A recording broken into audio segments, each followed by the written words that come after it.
Hi guys, so my Hexagon quilt pattern is finally in my Etsy shop. Today I'm going to show you how I make the hexagon blocks that go in the middle here and give you a little teaser of a Christmas project that I'm going to make with this pattern. So if you're new here, I'm Kristen and this is Scrap Fabric Love. And if you're not new here, you might remember my video last spring when the Hexagon quilt was in Love Patchwork Quilting Magazine, which I was super excited about. It was a great honor. I'll link to that video in the description if you want to hear the whole story about how that happened. And the way it works is the magazine has the right to the pattern for 6 months and I have to wait before I can put it for sale in my own shop. And the 6-month wait is finally over. So for those of you who couldn't get hold of the magazine or you told me you wanted to wait and buy the pattern directly from me, which was so sweet, the wait is over.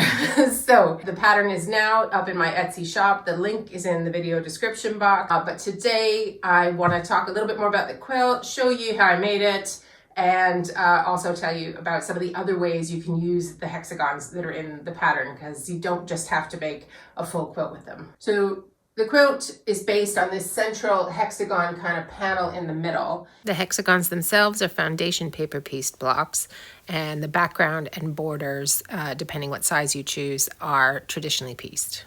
I designed it to use up scraps of different colors, different patterns. So it's got half pattern fabric in one half of the hexagons and half solids. So it's good for a whole mix of scraps that you might have lying around. And I'll show you a bit more about the size of scraps you can use when I do the block tutorial. I color group them in these 4 quadrants, and that's the instructions you have in the pattern. But obviously you could always mix that up to your heart's content. And I'll show you how I've mixed it up in other projects a little later in the video. But the pattern itself has 3 quilt size options. So the baby quilt is basically this central area with the hexagons. It's 36 by 36 and there's not like a border beyond that. So it's nice and modern, nice and bright, and you can play with which colors to use depending on the kid you're making it for. And then there's 2 throw size options.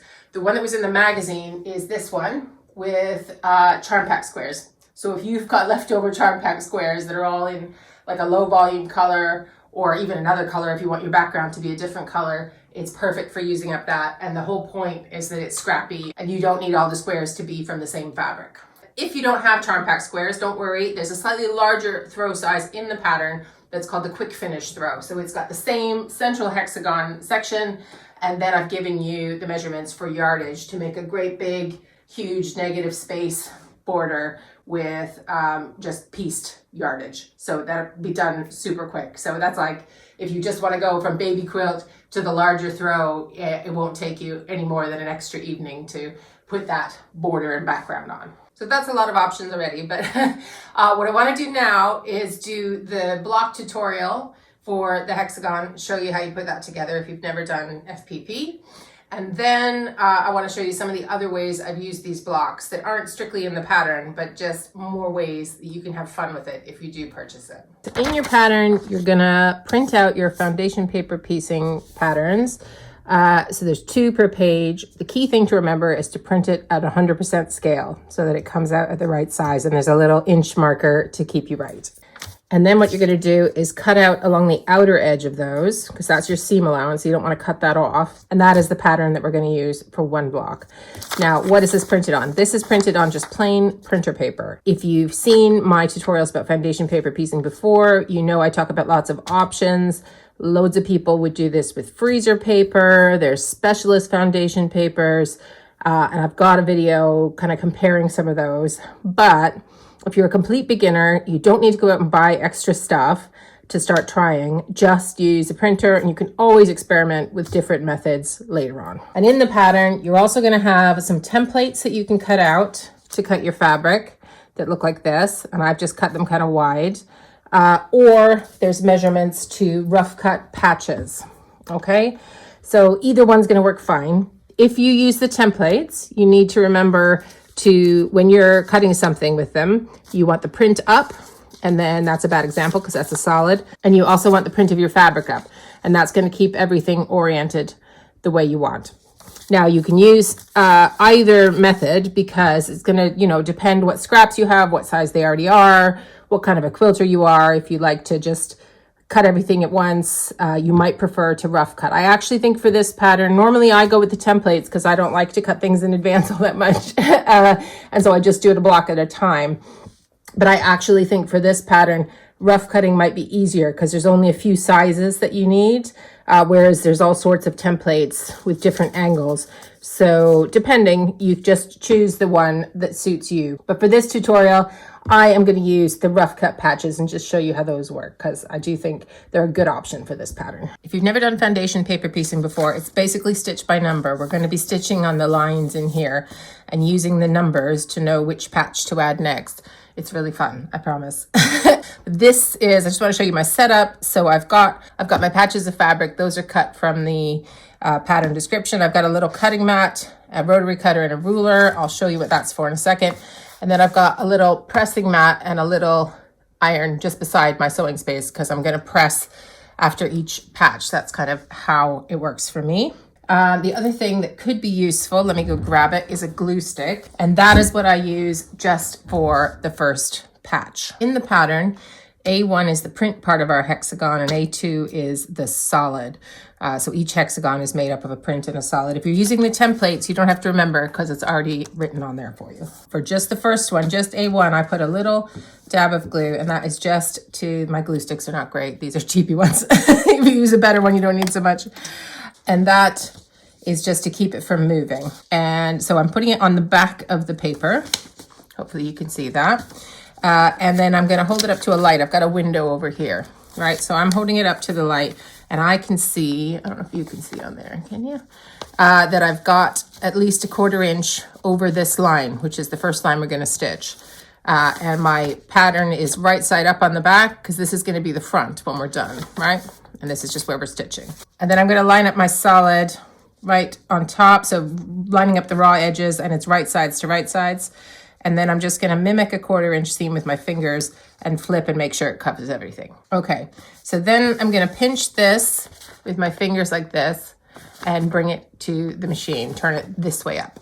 And then I have set my machine to a 1.5 stitch length, and that is just to perforate the paper more so that when I'm ready to tear the paper off, it's easier to tear away.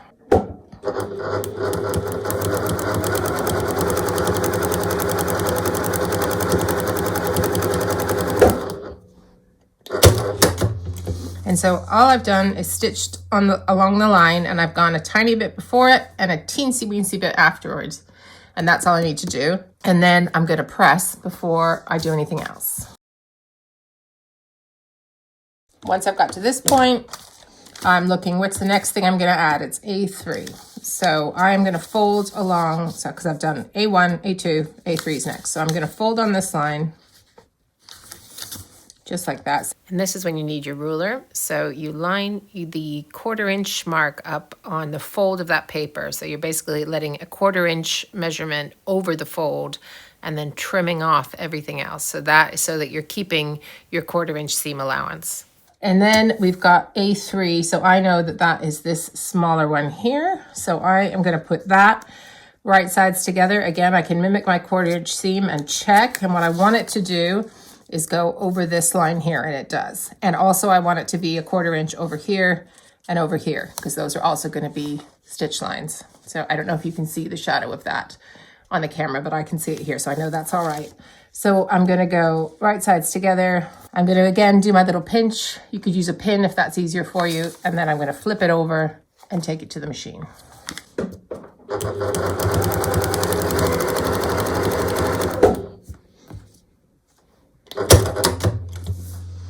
And you can see I've not been totally precise.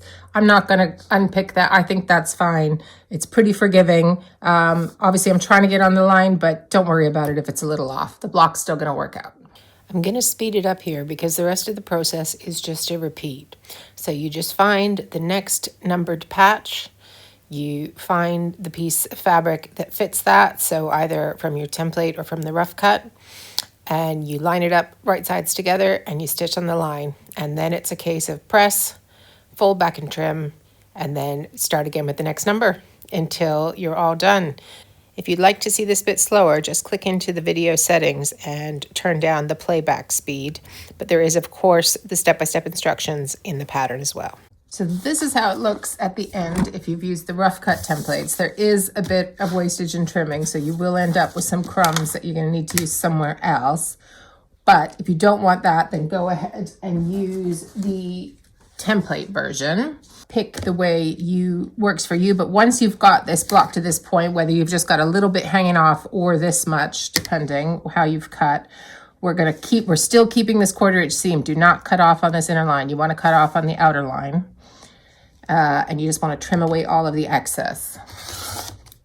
And I save these for crumb quilting projects. I would put this little guy in a somewhere to be used for pillow stuffing, but the rest of this is going to go in my crumb box. And so it should look like that on the back, and that's what it looks like on the front. Nice, polished, and precise. That's why I like foundation paper piecing, because it can look like a mess when you're doing it. You can use funny shaped scraps that look like this or have ragged bits on the edge. And then once you've done your trimming, it ends up looking lovely. So here is the one I just finished, and here is another one. So this is, as I said, for that Christmas project that I'm doing. So I'm using creams, a mix of scrappy creams for my background, different red solids, different red Christmas prints. So that's going to be on the channel in December. So if you're going to buy the pattern and you want to do a Christmas project first, it's going to be smaller than the actual quilt. So if you wanted to start with that, you could do that, or go ahead and make a full Scrapagon quilt and then bookmark this Christmas video when it comes out as an extra that you can do with your pattern. So I've actually been working on this pattern for a really long time. So this was the first quilt I used making these hexagon blocks. So this was back in 2021. It was for my sister. She wanted a minimalist quilt, and I was testing out these blocks. And for her quilt, I actually pieced some strips for the pattern side of the half hexes. So some of them are a solid pattern, and some of them I've pieced. So you can kind of play with that sort of thing. Next, I sized the blocks down for a mini quilt that I made for someone in a swap, I think maybe the following year. And then I made this quilt for my friend Jackie using African wax print fabrics, and I still did the 4-quadrant idea, but obviously different colors, and I omitted some of the hexagon blocks in order to make the central panel into a hexagon itself, and then just kind of played with the border and added in some improv-y strips of African wax print fabric. So lots of ways you can play with and use these blocks and make it your own. For the version of the quilt that went in the magazine, I used some scraps that were actually given to me by the magazine staff, which was cool. That's all in the previous video. And the whole idea is that you don't need to have very much of any one fabric to make this quilt work. You just pick your 4 color groupings, find some patterns and some solids, and you make it work. And it's the mix of all of the different pinks or teals or purples that make it look so scrappy and fun. So I hope you enjoyed that. Thanks so much for watching. As I said, the link to where you can purchase the pattern in my Etsy shop is in the video description. And thank you so much to all of you who have been asking me and reminding me over the months that you're waiting for this. And your comments have been a big driver in getting me to get this finished and up in the shop. If you do make anything with the quilt pattern, whether it's one of the standard sizes that's in it or a side project with a hexagon block, I would love to see it. Please do either email me or tag me on Instagram at Scrap Fabric Love. I just love seeing it when people do their own things with the patterns, especially if you're mixing up colors and just making it your own. That would be so fun to see. And if you do buy the pattern, don't forget to subscribe to the channel if you're not already, and tune in December, because I am going to have a tutorial that you can use along with that pattern to make a fun Christmas project. So that'll be an extra something you can make with your pattern if you do purchase it. If this is your first time watching the channel, thanks so much for watching. I make scrap quilts. I don't follow a lot of quilting rules, and I would really appreciate it if you would consider subscribing. It really helps the channel out. Thanks so much for spending time with me. Bye.